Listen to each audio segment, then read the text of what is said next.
Hello, and welcome back to the Furonis podcast. For those who are new here, I'm Justin Kubeck, the founder of Furonis. And I'm Rico Camacho, Alderman District 15 and teacher. Before we get too far into things, we're just going to break the episode down real quick. We're going to answer just kind of a few questions about what we're doing and what we'll be doing moving forward. Those questions would be, what are we doing? Why it is important, and how mental health and men's mental health affects everyone. Well, the important thing about this show is when we create awareness of something, and this is something I've learned in because I've obviously been a teacher and newly elected official, what we look at doing is we look at understanding what an actual issue is or what is the type of scenario we're dealing with, because we deal with different scenarios every day. And I've come to find out that these particular scenarios, which is why I even agreed to do this too with Justin, is extremely important because it's a cyclical concept that mental health goes and is involved in almost every aspect to what we do. We even talk about it from the perspective of sales. There's a psychology of sales. There's literally a psychology class or psychology point to every single thing we do in some way, shape, or form. And so conflict, whenever we get to that point, the cornerstone of it is a psychological response, however you decide to define it or put in a belief system for it. So really what we're doing is creating this awareness, using this platform, and using his business, my work with the state government and the city government, because I am a state employee as a teacher, to really show our experiences and bring on others that have similar experiences, because I really feel, and I mean this from the bottom of my heart because I ran on this platform, as I said in the last show, that we will eventually be able to alleviate a lot of issues within cities, states, and federal government if we pay attention to someone's mental health. And to build on what you were saying, the whole point of having two more guys talk about this is the issue is still there. It clearly still needs to get talked about. And having more voices contributing to that conversation is only going to normalize the topics and make it easier for people to deal with and manage on a day-to-day. 100% agree with that. So now, moving on even to what we're doing,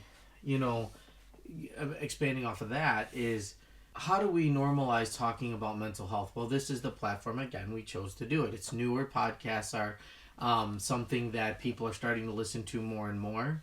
And I feel that, again, going back to our experiences, trying to get this out to as many people as possible so that we can start the discussions about fixing it within a city. Now, I shouldn't say that it's start, because at the end of the day, this has been going on since the 60s and 70s, and there's always been a stigma around it.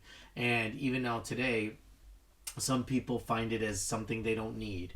I just feel that, men and women alike, we're not that different. And I feel that we need to definitely work on each other as a whole and not necessarily worry about gender so much, even though, yes, the male stigma is, I don't need to do it.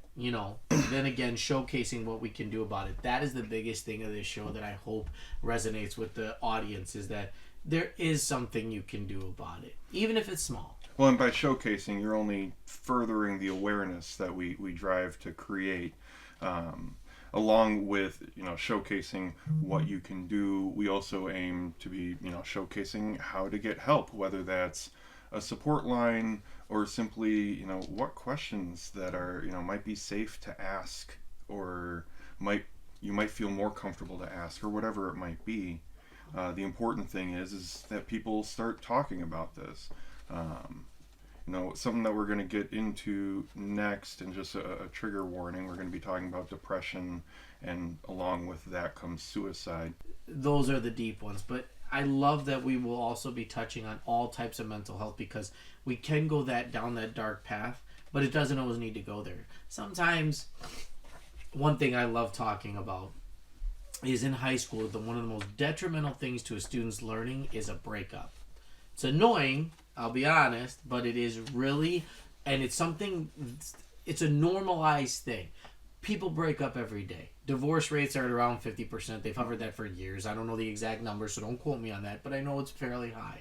So breakups are a part of life, and all breakups are in some way, shape, or form traumatic. So we teach these kids to learn about it from a young age. So we go from, basic, normalized, everyday functions of our society all the way to the difficult stuff, which is depression and suicide.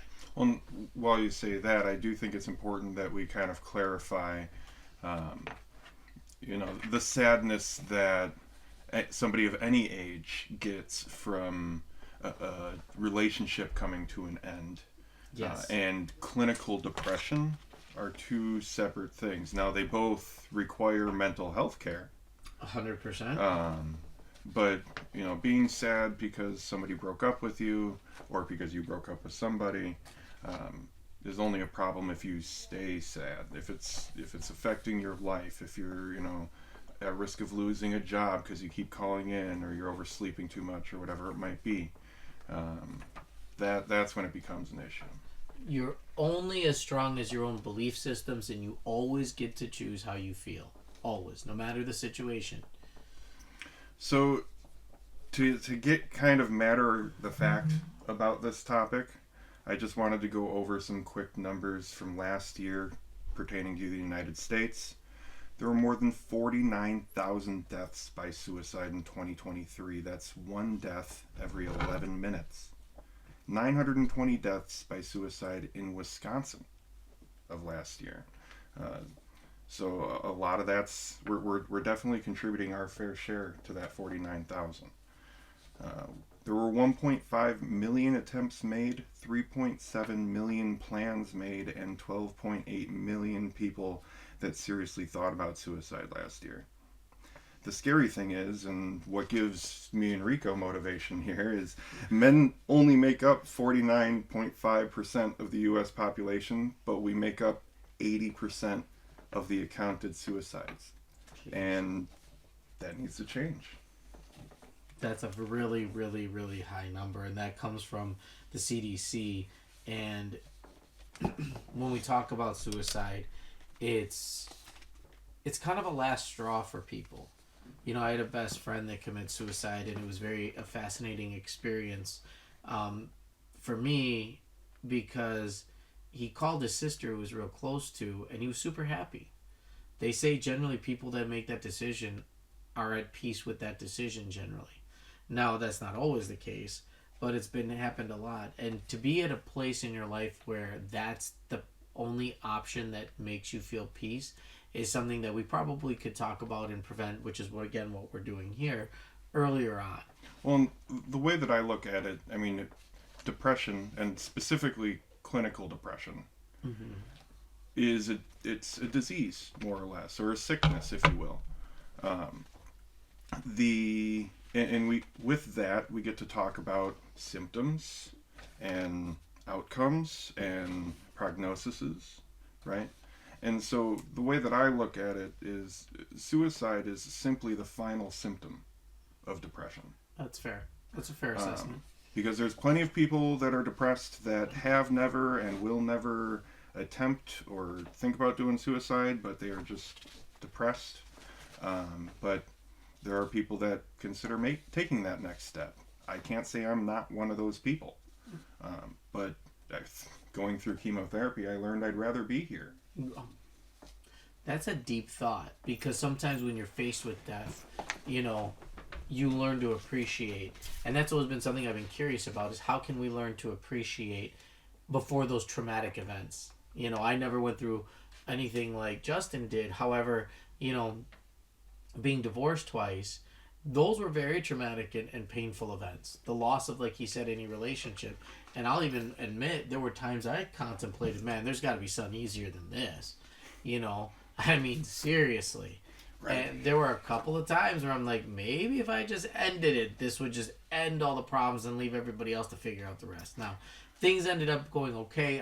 I've custody of all three of my kids 100% of the time. And, it's really... That was more so what gave me a reason. Like, he went through chemo. I went into looking at each and every one of my kids and just saying, wow, like, why would I want to leave right now? I got time. They shouldn't have to bury me this young.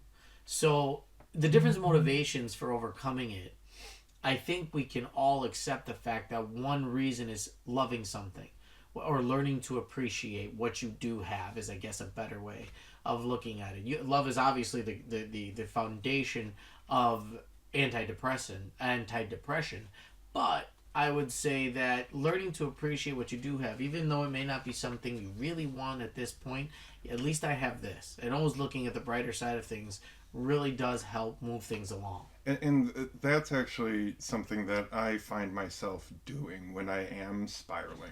I still deal with mental health struggles from time to time. Everybody does. Even the most mentally well people are going to have struggles from time to time.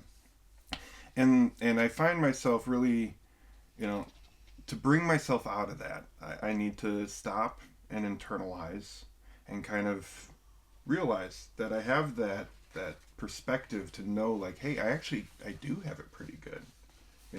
I have clothes on my back and food on the table and a roof over my head, and not everybody can say that. And if you can't say that, especially in Waukesha, there's resources for that too. Oh, tons of them. Just today I was at a Waukesha Family Promise event, which was an amazing event at Maddie's Bar, and they did a fundraiser. And just knowing that organization, they try and they connect people with housing. So, dealing with basic Maslow.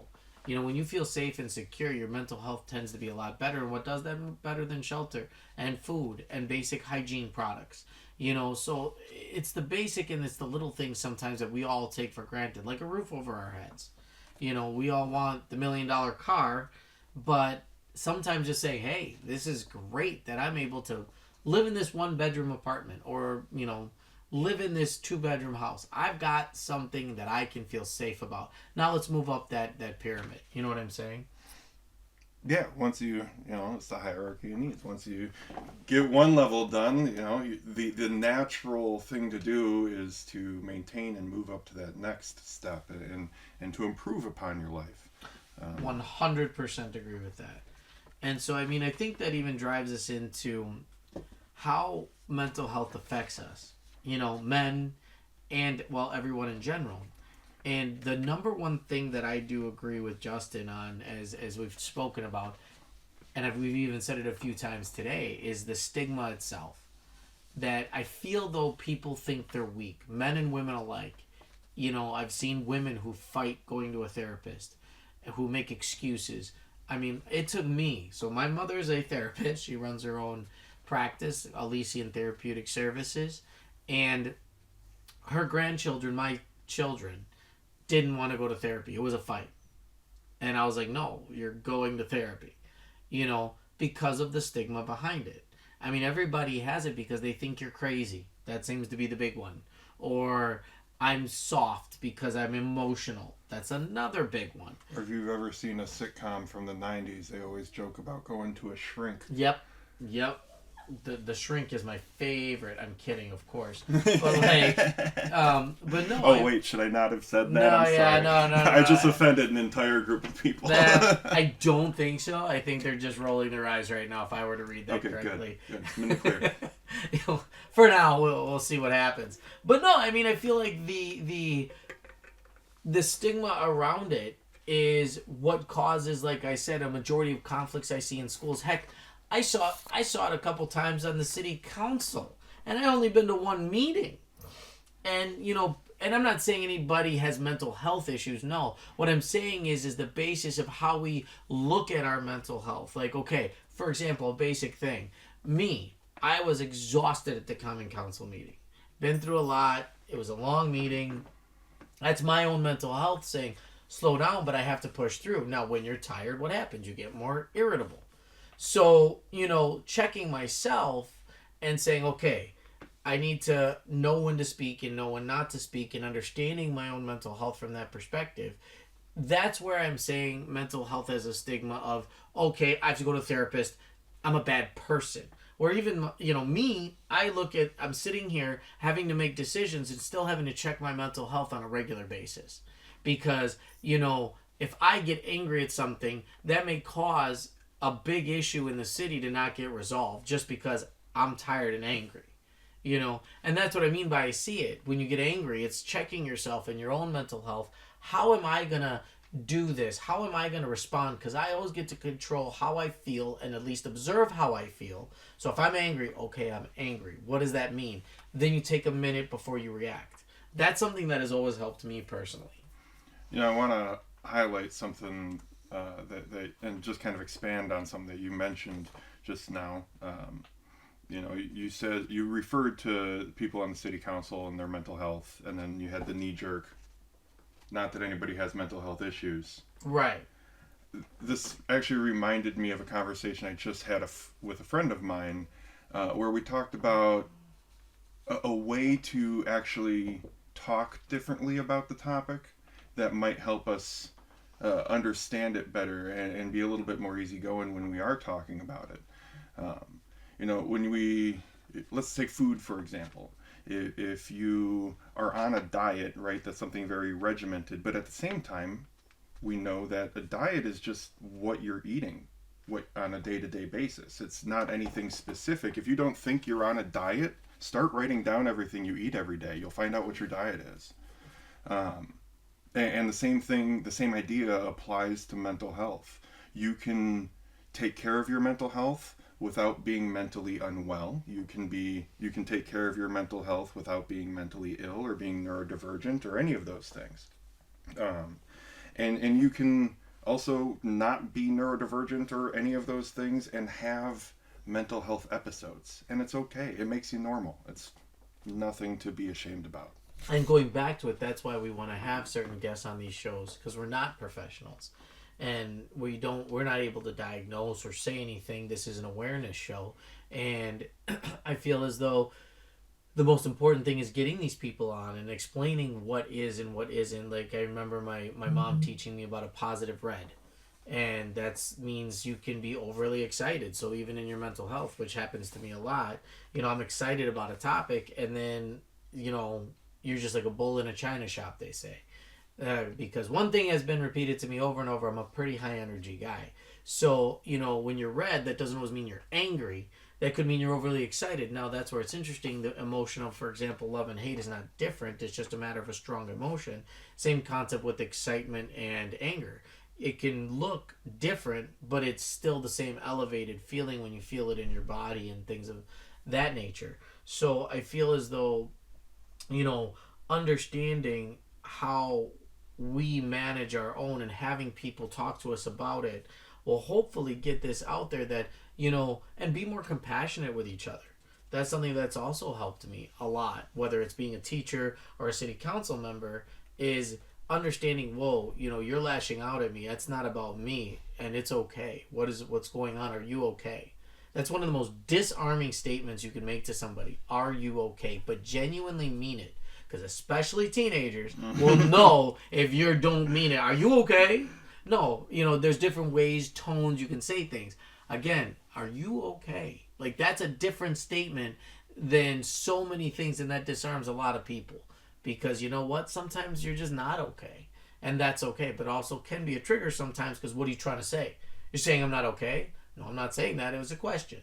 So we go back and forth on this concept of, when we have conflict, it goes back to some sort of mental health concept that there's a gap, there's a break in not only communication but checking each other's mental health. I bet you not any money, but I bet you it'll actually help cause the conflict and at least give you more of a potential to fix a conflict.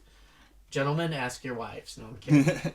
Well, to bring that back around, we were talking about how mental health affects everyone, and specifically, from our perspective, how men's mental health affects the community. We've talked about ending the stigma and creating the conversation and contributing, being another voice, contributing to that conversation. And the whole point of that is to create an environment in which it's safe for somebody to ask, "Are you okay?" I love that. It's not something to take offense to.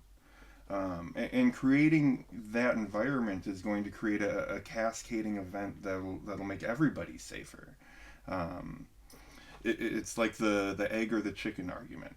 If we make mental health services more accessible for men, the people in their lives are more likely to be mentally well, meaning less of a need for reactionary mental health care. So which comes first? Do we have to treat do we have to do the reactionary thing and treat the victims of the victims, or do we take care of the root problem? And from what I can tell, not that women don't need services, or underprivileged youth or people of color or any of those communities don't need services, but from what I can tell, it's men that are causing the problems. Well, and it's I'm gonna push back a little bit. I feel there's a little bit of a shift. It's not men that are the problem. Well, I will retract my language on that. I worded myself poorly. Go ahead, we'll try it. Because the thing is I don't think anybody's a problem. I even think there's a shift. Well, it's the word problem that I have a problem with. Right. Well, and it's not even that. What I was getting at is the fact that, it's from a mental health perspective, we need to be more aware as a human race, and I guess I say this very, labeling, and I shouldn't do that, but I feel that's a better way of saying it. See, I caught myself. I feel it would be better if we all became more aware of our feelings and understanding them, as opposed to, well, I can't help how I feel. Well, you can't in some respects. Like if somebody hits you in the face and you get angry, it's a normal reaction. But you do get to choose how you react once you observe, okay, I'm angry, this guy hit me in the face. I can do one of two things. I can quickly go from anger to revenge to boredom, even going like, okay, here we go. I've already been hit in the face before, and then moving up an emotional scale to figure out, okay, how do I get to a place where it's like, all right, why are you hitting me in the face? And being able to observe all of those emotions to help you determine what is the best course of action for whatever the thing you're doing is, and because they say a majority, well, what is it to say?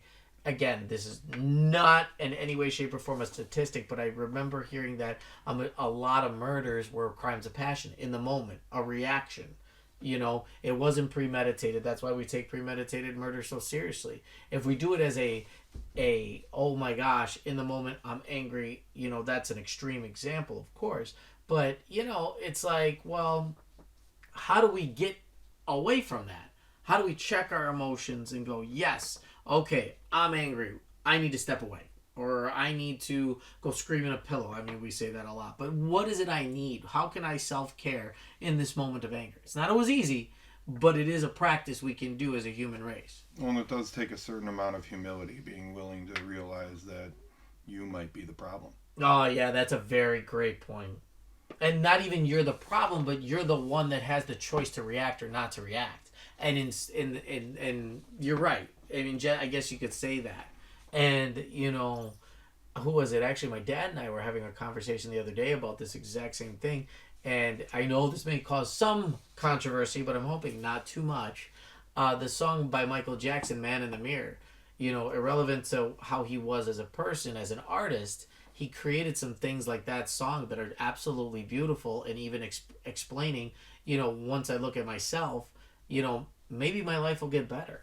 Maybe if I look internally, then I'm able to, they call it the cup. If my cup is full, I can share the water. If my cup is empty, I can't share anything. And that's the beauty of our how we are, because we are social creatures. When I'm feeling at my best, I'm able to have fun with people, laugh with people, not worry about their inadequacies or anything that goes on. They don't exist to me personally when I'm in a good place. Again, like I told you, the city council, when I was tired, breathing gets you upset sometimes.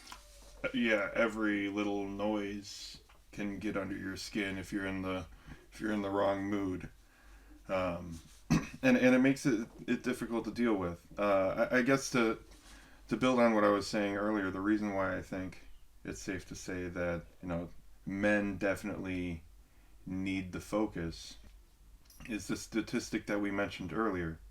Men make up only 49.5% of the U.S. population, but account for 80% of suicides. Right. And it's like, if suicide is the final symptom of depression, and depression is the the cardinal issue in mental health, then I think that's something to take care of.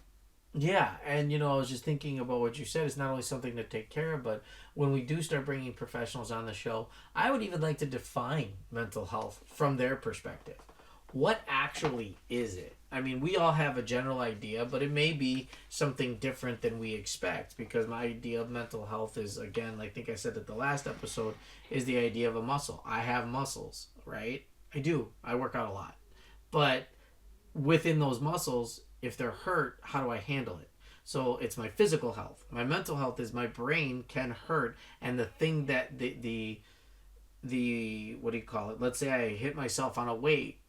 That's just like a person saying something bad to me that I didn't expect. It could be a random stranger saying, your ears are too big or your eyebrows are too thick. I don't know if my eyebrows are too thick. A lot of you may have seen me on the newspapers or something, so you can let me know in the comments, please, if my eyebrows are too thick. But it won't hurt my feelings. I like them. Oh, okay. Yeah. Justin's got it, so we're in good shape. But if you want to comment on my eyebrows, I don't know why we're talking about my eyebrows, but anyway. I like it. My point is hold on. You're just giving me ideas for more stickers. Here we go.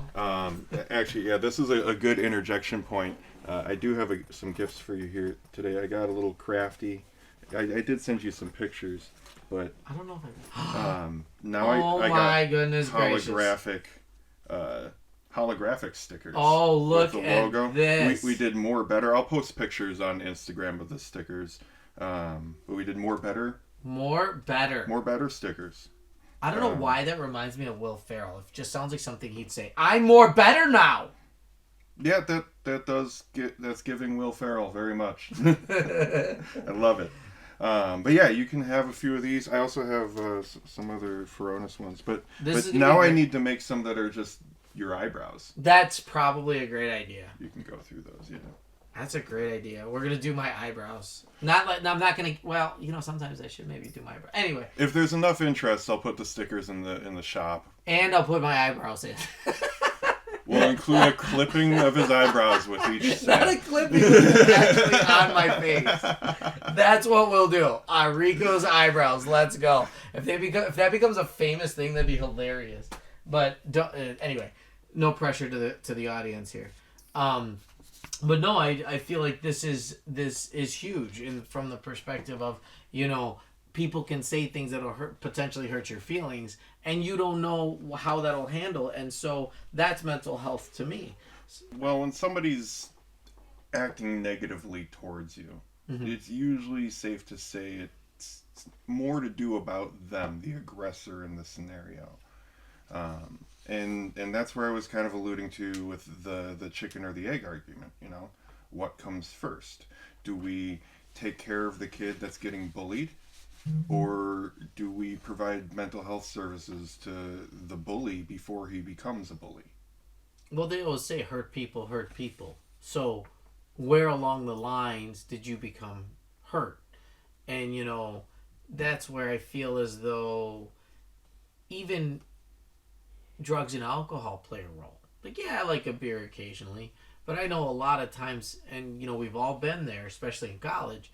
But, getting to that level, there's got to be either something going on where when you're angry, when you're drunk consistently, there's something you're angry about. And that has nothing to do with the alcohol because it brings it out. For some people, I mean, it is a chemical imbalance or, right. Or something along those lines that is truly beyond their control. But all the more reason to be aware of it.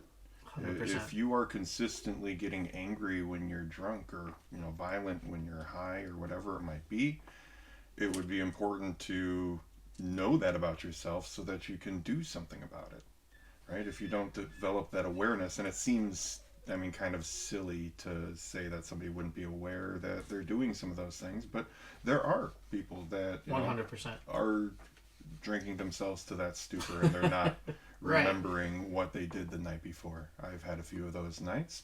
We all have, I said. It's a bit tamer than what we're talking about now. Much tamer, yes. I never fought anybody drunk. I've never been in a fight before. I got a funny story about that, actually. You've never been in a fight is a funny story. I love it. Well, it's it's less about never being in a fight and more about what I like to do with that fact. Anyway, we'll get into it another time. That sounds like fun. Before we go, I want to get back to what we plan to do every episode. The first one being a PSA for the 988 Lifeline. That's 988lifeline.org. Whether you're facing mental health struggles, emotional distress, alcohol or drug use concerns, or just need somebody to talk to, their caring counselors are here for you. You are not alone. Call, text, or chat anytime. I also want to apologize about the event we showcased last week. There is a mix-up in the scheduling of things. I believe I have the correct information now. I've updated the information in the previous podcast. I guess what I said verbally is correct, which is good, because that would be the hardest thing to change about the previous podcast. So to reiterate that, it is the Reptiles and Resiliency at the Library event. Participants will interact with different reptile species and learn about their behaviors. The reptiles will serve as analogies for our own lives. Observing how they respond to their environment can help us understand how we react to ours. Again, that's May 21st from 5:30 to 6:30 at the Waukesha Public Library. For more information, you can find it in the description or at unitedwaukesha.org. Love it. That's exciting. Well, that wraps things up for today. Thank you for joining us. Follow the socials to follow along and be sure to join in the conversation, either in the comments or send us an email. Be sure to let us know if there's any topics you'd like us to talk about on a future episode, or if you have any guests or would like to be on our show as well. We'd welcome any and all. Please make sure you follow me, Rico Camacho. It's Alderman Rico Camacho or Rico Camacho. I know, real boring. As well as the links are in the description, just so you're aware. And I want you to go ahead. Justin came up with this amazing Pope with amazing Pope. Wow! Why don't we try that again? Man, I got this. Amazing quote from the late Pope Francis, who was a pillar of the Catholic Church and did things way differently than most. I was a big fan. Again, went to Catholic Memorial. And I just couldn't say how much he did for the actual church itself. So that quote from Pope Francis, which I didn't see it when it was live broadcast, but this comes from this previous Easter. On this day, I would like all of us to hope anew and to revive our trust in others, including those who are different than ourselves or who come from distant lands, bring unfamiliar customs, ways of life, and ideas. Very cool. Very, very cool. Thank you, Pope Francis, and thank you all for listening. Appreciate you. Until next time.